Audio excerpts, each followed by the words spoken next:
welcome to all the classic car enthusiasts and my classic car man cave. Okay, so I've managed to get my arse into gear and get working on this dashboard. Max, who's our kind of mini guru in Austria, is coming over on Thursday. This is Monday, it's a holiday here, it's a religious holiday, so nobody's working anyway.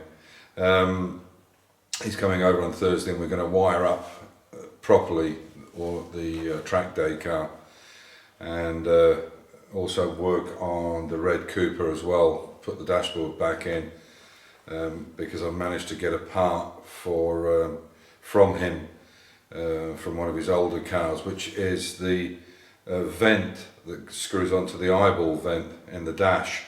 You can't actually buy them anymore, although Paul Jeffries put me onto a guy, Sticky Fingers I believe they're called, I'll put it in the video, that are making a 3D copy of it, I think for £45, but I'll put it up in the video so you can see it, because unless you can get it from a second-hand car or scrap car, you know, the problem with them is because they go through that flitch panel with 4 screws, the vent, and when you try to get them out, as you try to undo the screws, they tend to snap the plastic flange, so they're quite difficult to get hold of unless you can find a scrap car.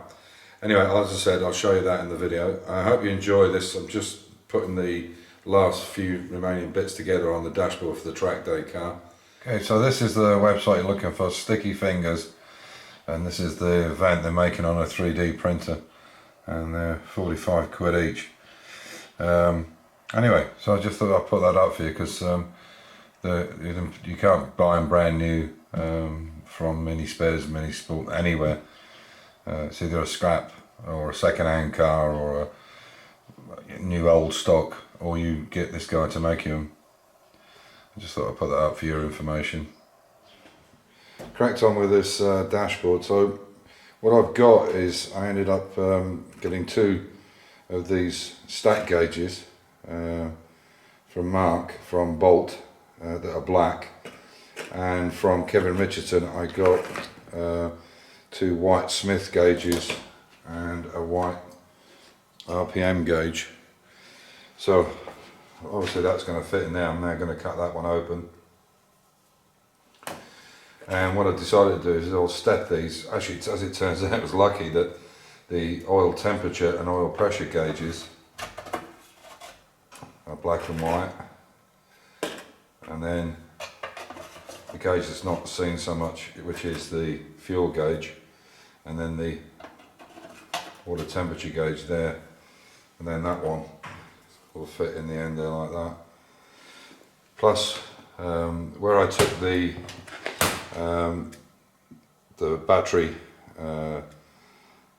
battery switch out, or the mains battery switch, I put a light in there which we can use as oil or ignition or whatever, and that obviously will fit in there like that. It's not screwed in, but that's roughly how it should go. And then that one will go on there like that. So it should look quite nice. So what I'll do now is I'll start cutting this one out, and what I've been using is a combination of Dremel to get it nice and flat. Been using a die grinder to cut the hole. This is a metal cutter, air operated, which you can cut lines with, and it's also a nibbler as well, so you can nibble out the hole. The Roloc gun and the finger sander, so I've been using a combination of them.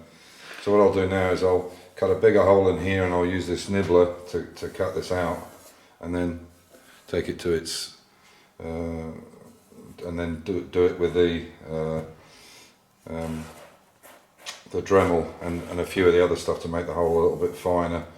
As I say, you can see there they fit really quite nice. So that should look quite nice when it's done, I think. If you can see. I'll bring you in. Yeah, I think it should look pretty good. And even though they're all second hand, hopefully everything works as well. We'll soon find out on Thursday. Max is going to come over, we're going to do electrics on the car, so we can start it off this button and these switches. So as I said, the first one will be ignition, this one will be fuel pump, and this one we're not quite sure about yet. And obviously this will be the starter. So yeah, should look pretty good. So I'll bring you back when I've got this one cut out. I might show you cutting some of it, but it's fairly obvious. I mean, you need to drill a hole, cut it round, and then clean it up, and take your time to make sure the sides are good, in good condition, so that the gauge slides in there nicely. It's not sloppy, and it's, you know, there's no rough edges on it. So I'll show you this hole nibbler that I've got. So it's just air operated. It'll make a bit of noise, so I'll just show you basically how you can nibble out the hole.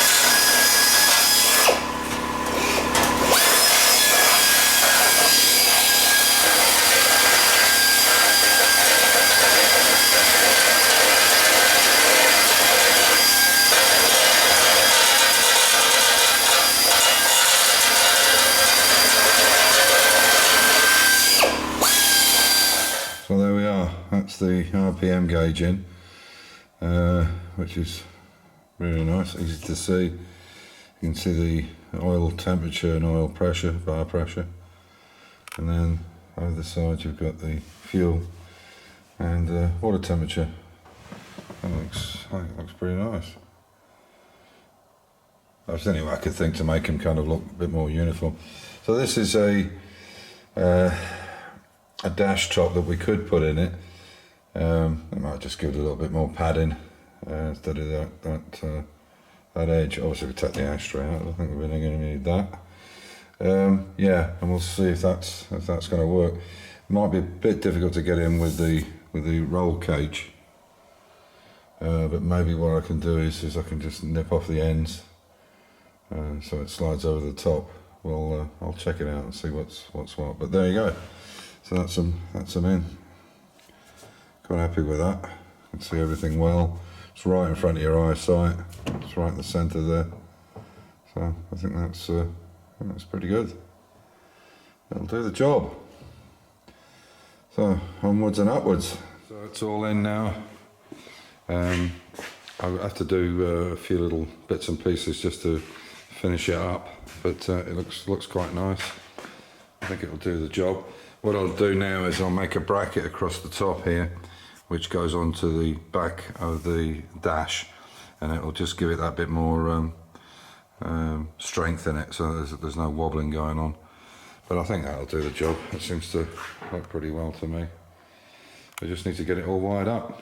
And on that note, stay safe, keep the faith, enjoy your hobby, and I'll catch you in the next one. Bye for now.